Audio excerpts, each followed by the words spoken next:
जय। बोलो जय सिया राम, जय जय सिया राम।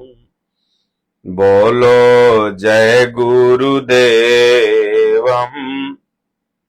जय गुरुदेव।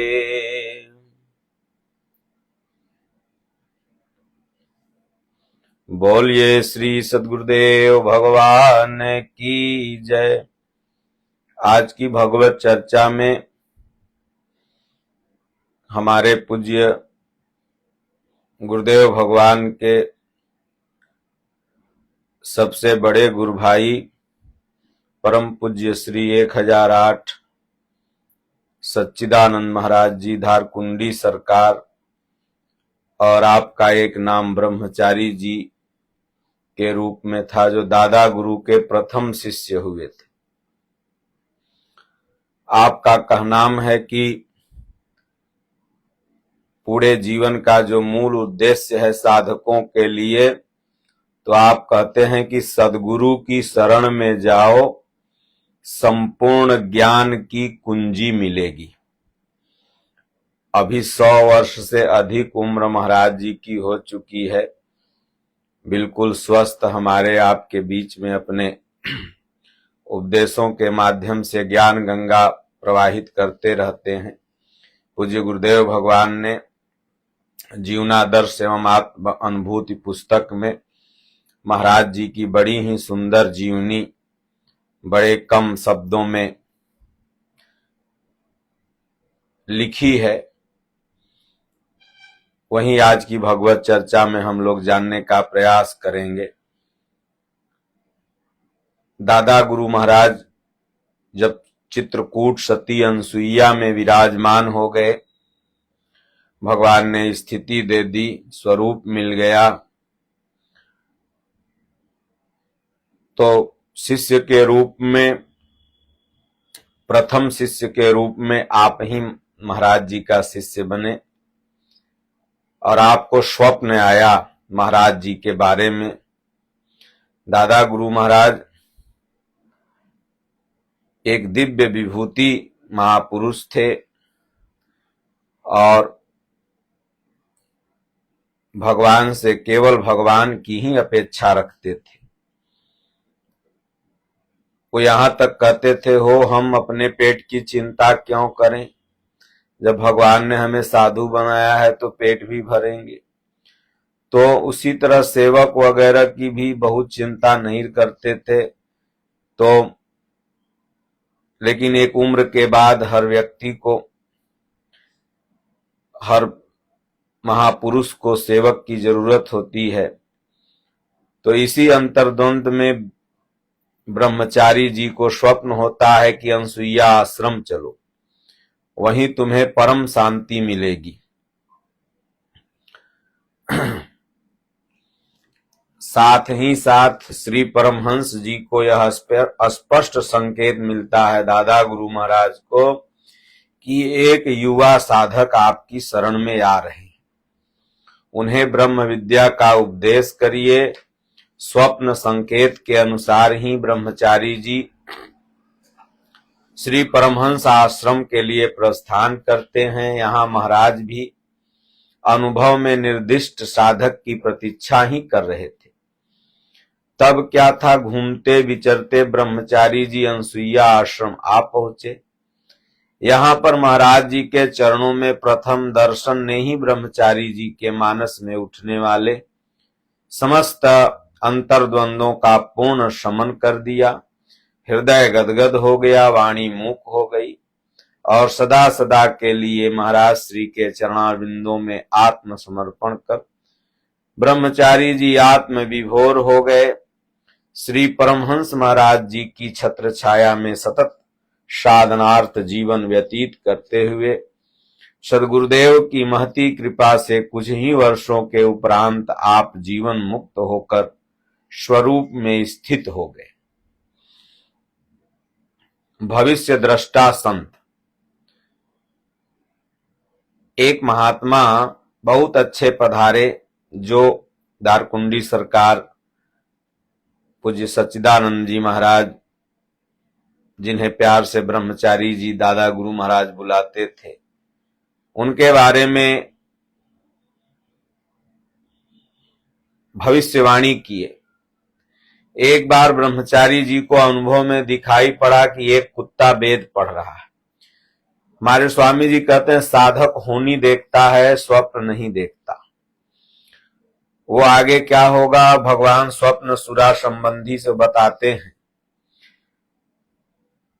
देख रहे हैं कि कुत्ता जो वेद पढ़ रहा हो, आरोह अवरोह की गति से लय मधुर ध्वनि में वेद पाठ अत्यंत आकर्षक प्रतीत हो रहा है।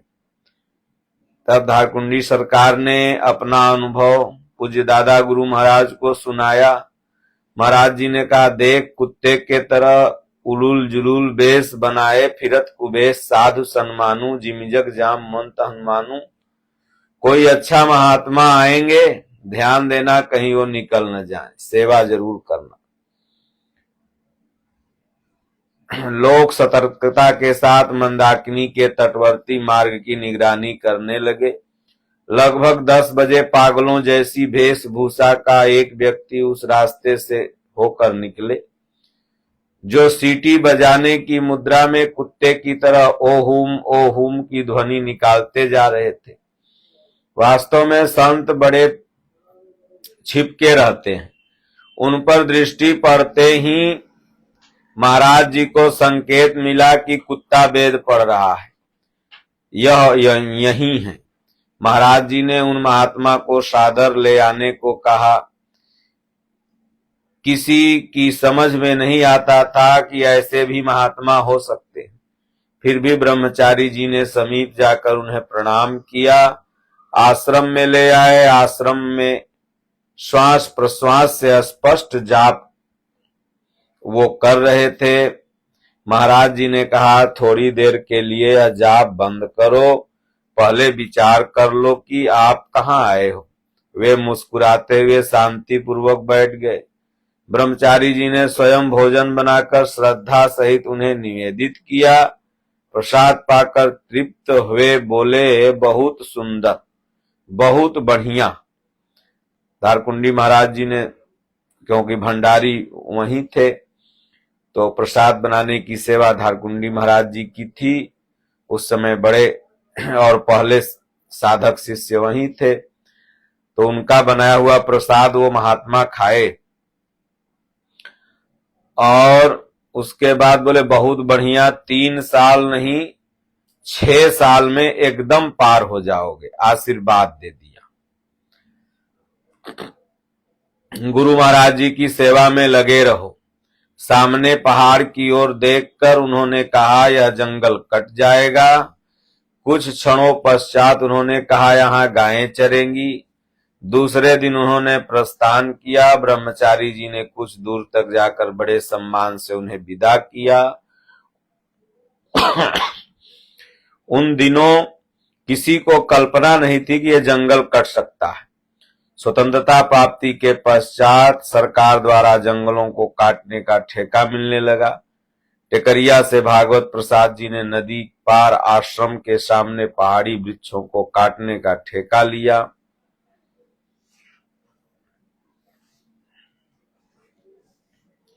काटते काटते आश्रम के सामने के वृक्षों की बारी आई, जो चित्रकूट गए होंगे वो देखे होंगे। नदी के सामने उस पार वृक्षों की संख्या अब कम है। महाराज जी का ध्यान उधर गया। कहा हो? उन्होंने कहा, यह कहां के कसाई आ गए, तुम लोग भागो यहां से। अरे इन पेड़ों की छाया में हजारों पशु पक्षियां मृग बैठे रहते हैं, कम से कम इन पेड़ों को तो छोड़ दो। मजदूरों ने कहा कि महाराज जी का मंतव्य भागवत प्रसाद जी को सुनाया। पहले तो वो कुछ तैस में आकर बोले, फिर कहा, ठीक, महाराज जी की आज्ञा का पालन करो। वे वृक्ष आज भी हैं। वन्य पशु उनकी छाया में झुंड की झुंड बैठे दिखाई देते हैं। कुछ समय पश्चात एक त्यागी महात्मा उधर आ निकले। उनके पास 40 गायें थी। कटा हुआ साफ सुथरा जंगल पाकर उन गायों को उसी पहाड़ी में चराने लगे। महाराज जी की दृष्टि पड़ी तो पूछा, क्यों रे, उस पहाड़ी पर वह सफेद सफेद क्या है? लोगों ने बताया, महाराज जी गायें चर रही। महाराज जी ने कहा, अरे उन महात्मा ने कहा था जंगल कट जाएगा, देखो कट गया। उन्होंने कहा था गायें चरेंगी, देखो वो चर रही हैं।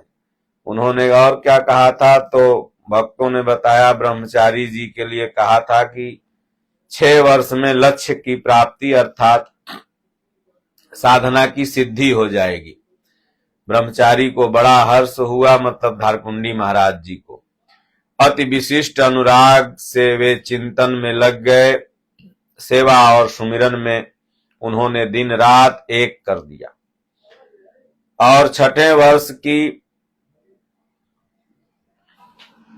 प्रतीक्षा करने लगे। 6 वर्ष बाद महाराज जी की अनुकंपा से धारकुंडी गए और स्थिति मिल गई। वस्तुतः ना जाने किस भेष में नारायण मिल जाए, वेशभूषा महात्माओं की पहचान नहीं। महात्माओं को वही पहचान पाते हैं जिन्हें भगवान संदेश देते हैं, यह महात्मा है। यही वेशभूषा हमारे दादा गुरु महाराज जी की, सत्संगी महाराज जी की।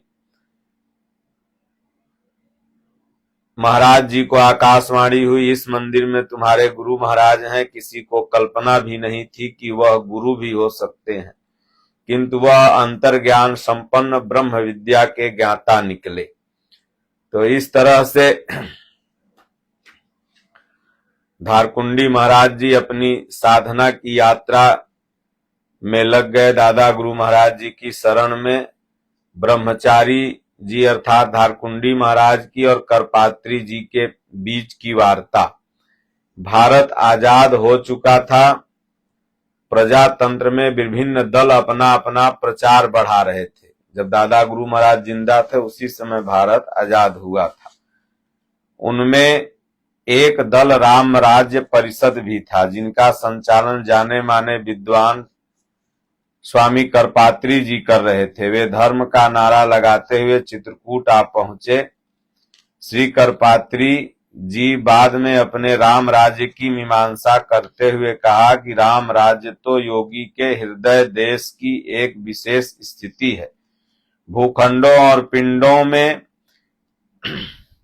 खोजने से राम राज्य की स्थिति कभी नहीं प्राप्त होती है। मानस का चर्चित राम राज्य इस प्रकार है। मानस कहते हैं मन या अंतःकरण को। जब चित्तवृत्तियां राग द्वेष से उपराम होकर निश्चल हो जाती हैं, ऐसी चर्चा में अपने शिष्य गणों के बीच करने के बाद आप अपने शिष्य ब्रह्मचारी जी से बोले कि तुम चित्रकूट जाकर करपात्री से पूछना कि राजनीति में भाग लेने के लिए ऐसा अनुभव या आदेश अंतर्जगत से प्राप्त हुआ है या नहीं। महाप्रभु के आदेश के बिना किसी कार्य में सफलता मिलना असंभव है। ऐसा दादा गुरु महाराज ने धारकुंडी महाराज को कहा कि जाके पूछो कि वो जो नारा लगा रहे हैं राम राज्य का, ये भगवान ने उन्हें कहा है करने के लिए अपने मन से। क्योंकि साधक को भगवान का आदेश होता है, तभी अगर वो कार्य करेगा तो सफल होगा, नहीं तो असफल हो जाता है। महाराज जी की आज्ञा अनुसार ब्रह्मचारी जी करपात्री जी से मिलने चित्रकूट पहुंचे। गुरु जी द्वारा आदेशित प्रश्नों के अनुसार वार्ता प्रारंभ की। आपको क्या कोई आदेश मिला है कि जैसा जगत गुरु शंकराचार्य जी को सनातन धर्म की स्थापना के लिए आकाशवाणी हुई थी, योगेश्वर भगवान श्री कृष्ण ने अर्जुन से कहा, निमित्तम मात्र भवभव्य साचिम, युद्ध तो मुझे करना है, तुम निमित्त मात्र हो जाओ, विजय श्री अवश्य मिलेगी। जब ऐसा प्रश्न करपात्री जी के सामने आया तो उन्होंने कहा कि आज समाज धार्मिकता की भावना से दूर हटता जा रहा है। इसमें नव चेतना एवं जागरूकता लाने के लिए राम राज्य दल की स्थापना कर सफल बनाने का प्रयत्न किया जा रहा है। गायों की हत्या हो रही है। समय नहीं है, हमें बहुत कुछ करना है। अनुभव एवं आदेश की प्रतीक्षा में कब तक बैठे रहेंगे। श्री ब्रह्मचारी जी ऐसा सुनकर उन्हें सजग करते हुए कहा, आध्यात्मिक पथिक होने के नाते ईश्वर के आदेशों पर चलकर ही गंतव्य स्थान की उपलब्धि संभव है। उसे बाह्य मान्यताओं द्वारा अर्जित करने की कल्पना करना भ्रम मात्र है। आप भले ही दलीय मोर्चों में फंसे रहें, परंतु सफलता संभव नहीं है। ऐसी ही कुछ महत्वपूर्ण चर्चा करने के लिए महाराज जी ने आपके पास हमें भेजा है। उन्हें क्रियान्वित करना या न करना आपकी इच्छा पर निर्भर करता है। दादा गुरु श्री परमहंस जी का नाम सुनकर करपात्री जी कुछ क्षणों के लिए अवाक रह गए, परंतु कालांतर में बात अनसुनी कर दी। महापुरुष की वाणी कभी मिथ्या नहीं होती। आज स्पष्ट है कि राजनीतिक दल के रूप में रामराज्य परिषद की स्थिति नगण्य सी है। इसी तरह साधना करते हुए आप आगे बढ़ रहे थे तो साधकों के वैराग्य की बात, तो दादा गुरु महाराज ने इन्हें विचरण के लिए भेजा धारकुंडी महाराज को प्रथम बार, उसका जिक्र यहाँ आया है। धारकुंडी सरकार के जीवनी में महाराज जी की सेवा में अनुरक्त साधकों में ब्रह्मचारी जी सबसे आगे थे। भजन और सेवा दोनों में उनकी अच्छी गति थी। महाराज जी साधकों के आत्मिक उन्नयन हेतु निरंतर प्रयत्नशील रहते थे। एक बार 3-4 साधक महाराज जी के समक्ष भजन कर रहे थे बैठ के। वैराग्य प्रकरण पर चर्चा चल रही थी। महाराज जी के शब्दकोश में वैराग्य का अर्थ राग का त्याग नहीं था। साधन समझ में आने के लिए उत्कट लगनशील साधक साधना में अहर्निश रत रहना चाहिए, किंतु सामाजिक व्यवहार शिष्टाचार बाधक बनने लगता है। एक से अधिक बर्तन होने पर उसका टकराव स्वाभाविक है। अतः शांत एकांत निर्द्वंद विचरण करते हुए चिंतन में रात दिन एक कर देने की वृत्ति को वैराग्य दादा गुरु महाराज समझते थे। शिथिल प्रयत्न, और यह सही भी है, शिथिल प्रयत्न वाले साधक से महाराज जी प्रसन्न नहीं रहते थे। उन्हें साधन पथ पर चलने के लिए सदैव सचेत करते थे कि तेजी से चलो, मतलब तेजी से वैराग करो। एक बार रात्रि में यही उपदेश चल रहा था कि अचानक आकाश से एक प्रकाश पुंज उतरा और मंदाकिनी गंगा में समाहित हो गया। पुनः देखते ही देखते वह प्रकाश ऊपर उठा और आकाश में विलीन हो गया। सभी अचंभित अवाक रह गए। महाराज जी ने कहा, देखा यह प्रकाश? ब्रह्मचारी जी बोले, हाँ महाराज जी, इससे तो पूरा जंगल ही प्रकाशित हो गया। यह क्या है? महाराज जी ने कहा, यह भगवान शकुन दे रहे हैं। तुम्हें ईश्वरीय प्रकाश कैलव्य धाम की प्राप्ति होनी है। इसके लिए लौ लग जानी चाहिए, किंतु विरह वैराग के बिना इसकी प्राप्ति असंभव है। यही इस प्रकाश से भगवान ने संकेत दिया। सत्संग चल ही रहा था कि अकस्मात धारकुंडी महाराज जी की अर्थात ब्रह्मचारी जी की छड़ी गिर पड़ी। उनके समीप रखा उनका कमंडल अनायास लुढ़कता हुआ गंगा के किनारे पहुंच गया। महाराज जी ने कहा, देखा कर्म रूपी कमंडल और वैराग्य रूपी लठिया, तुम्हारे अंदर वैराग्य का अभाव है, लौ कच्ची है, कर्म में दृढ़ता नहीं है, इसे उठाओ। ब्रह्मचारी जी ने निवेदन किया, महाराज जी यह कैसे उठेगा? महाराज जी ने सुझाव दिया, निराधार विचरण करते हुए निरंतर चिंतन में लग जाओ। सत्संग समाप्त हो गया। ब्रह्मचारी जी ने विचार किया निराधार विचरण करेंगे, किंतु ब्रह्मचारी जी का सेवा में लगाव होने से एक एक करके दिन बीतते जा रहे थे। वे बाहर निराधार विचरण करने नहीं जा रहे थे। इस उपदेश के कुछ दिनों पश्चात एक ऐसी घटना घटित हुई जो ब्रह्मचारी जी के विचरण की निमित्त बनी। दोपहर हो चला था। ब्रह्मचारी जी रसोइयों के कार्य में लगे हुए थे और उसको पूर्ण भी कर चुके थे। तब एक महात्मा महाराज जी के पास दर्शनार्थ आए। दादा गुरु महाराज ने कहा, शिष्टाचार के साथ उन्हें भी रसोई बना लो, आदेश दिया, मतलब खाना बना लो। ब्रह्मचारी जी को ऐसे असमय में साधु अभ्यागत का आना अच्छा न लगा। उन्होंने प्रार्थना किया, महाराज जी यह सती अनसुईया तीर्थ स्थल है, यहाँ साधु महात्मा तो दिन भर आते रहेंगे, इन्हें आटा दाल दे दिया जाए, ये बना लेंगे। जब मैं भोजन ही बनाता रहूंगा तो भजन कब करूंगा? महाराज जी ने कहा, ऐसा करो मेरा हिस्सा इन्हें खिला दो। मुझे भूख नहीं है, रहने दो, दोबारा भोजन मत बनाओ। अब स्वामी जी को भोजन बनाना पड़ा। महात्मा सहित महाराज जी को विधिवत भोजन कराए। जब वे स्वयं थाल लगाकर भोजन करने बैठ गए, तब महाराज जी भंडार घर चौके में पहुंच गए। दादा गुरु महाराज, उन्होंने हाथ से थाली खींच ली और गर्दन पकड़े हुए बोला, पिताजी की कमाई है, यहां से भागो। कहता है भजन कब करूंगा, जाओ भजन करो। स्वामी जी नीचे आकर सीढ़ियों पर खड़े हो गए। जब जब वे ऊपर जाने की कोशिश करते तो दादा गुरु महाराज कहें, ऊपर चढ़ोगे तो हाथ पैर तोड़ दूंगा। तू हमें अभी जानत नहीं है। तू सोचता है कि मैं सेवा करता हूं, हम तुम्हारे भरोसे बैठे हैं। इसी तरह धमकी सुनते सुनते स्वामी जी को घंटों बीत गए। महाराज जी का गुस्सा कम न होता था। स्वामी जी ने सोचा ये ऊपर जाने नहीं दे रहे हैं, किया क्या जाए, भजन ही तो करना है। नाम रूप ब्रह्म विद्या अनुभव सभी तो उपलब्ध है, चलकर कहीं अन्यत्र कर लेंगे।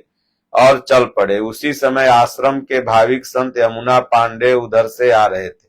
उन्होंने ब्रह्मचारी जी को प्रणाम किया, किंतु ब्रह्मचारी जी नहीं बोले। पांडे ने आकर महाराज जी को प्रणाम कर कहा, आज स्वामी जी बहुत उदास हैं, बात क्या है? महाराज जी ने कहा, देखो न, मुझसे नाराज होके जा रहा है। उस भक्त ने आवाज दी, महाराज जी, ब्रह्मचारी जी लौट आवे। स्वामी जी अर्थात धारकुंडी सरकार ज्यों ही घूमे, फिर महाराज जी डांट के उन्हें भगाए। घूमना नहीं, जाओ भजन करो।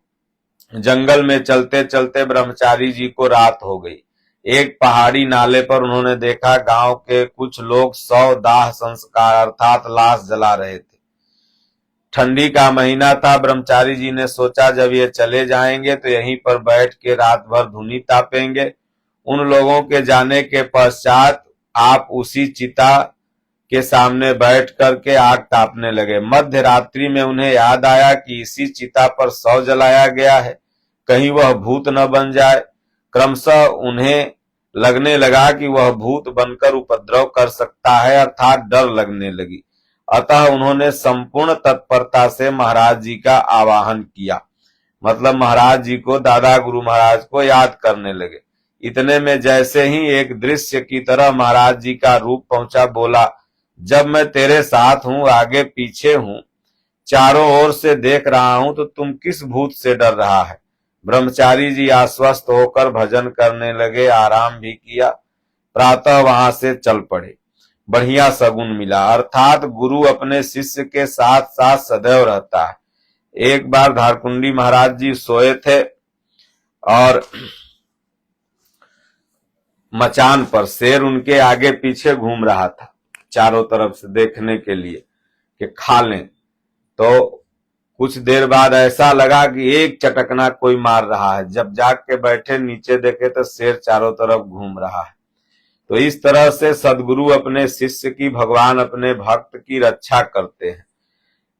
धारकुंडी जाने का आदेश दादा गुरु महाराज ने उन्हें दिया। दादा गुरु महाराज परमहंस जी परमानंद महाराज जी को अनुभव में आया कि अब नींबू 2 टुकड़े में हो गया है।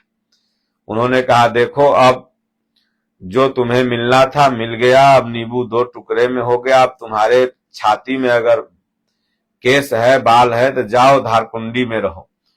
धारकुंडी अभी भी वीरान है जंगल, अभी भी वहां शेर भालू है। तो उस समय कितने रहे होंगे? उन्होंने कहा, महाराज जी, अपने छाती के बल पर तो नहीं, लेकिन आपके कृपा के बल पर जरूर हम जहां आदेश आप करेंगे वहां जाकर के रहेंगे हम। तो गुरु के वचन प्रतीत न जेहि, सपने सुगम न सुख सिद्ध तेहि। गुरु के आज्ञा पर चलना ही साधक का परम कर्तव्य होता है, और तभी जाकर के सुख और सिद्धि साधक को मिलती है। आज धारकुंडी महाराज जी 100 वर्ष से ज्यादा समय आपका हो गया है। जो उन्होंने कहा है कि सदगुरु की शरण में जाओ, संपूर्ण ज्ञान की कुंजी मिलेगी, तो उनका पूरा जीवन का यह रिसर्च पॉइंट है। अर्थात बिना जब ये आध्यात्म की कुंजी चाबी चाहिए तो सदगुरु के शरण में हर जीव को जाना ही पड़ेगा, क्योंकि हरि ने जन्म दियो जग माही, गुरु ने आवागमन छुड़ाही। तो गुरु ही रास्ता बताते हैं, और जब भगवान की अनन्य आप भक्ति करोगे तो भगवान ही गुरु ढूंढ के दे देते हैं कि देखो ये गुरु महाराज हैं, इनके पास जाओ, कल्याण हो जाएगा। क्योंकि भगवान तो बोलते हैं नहीं, जब वो बोलेंगे तो किसी संत सदगुरु के माध्यम से ही आपको उपदेश करेंगे। तो इसलिए राम राम राम राम ओम ओम और गीता रामायण का अध्ययन करते रहिए।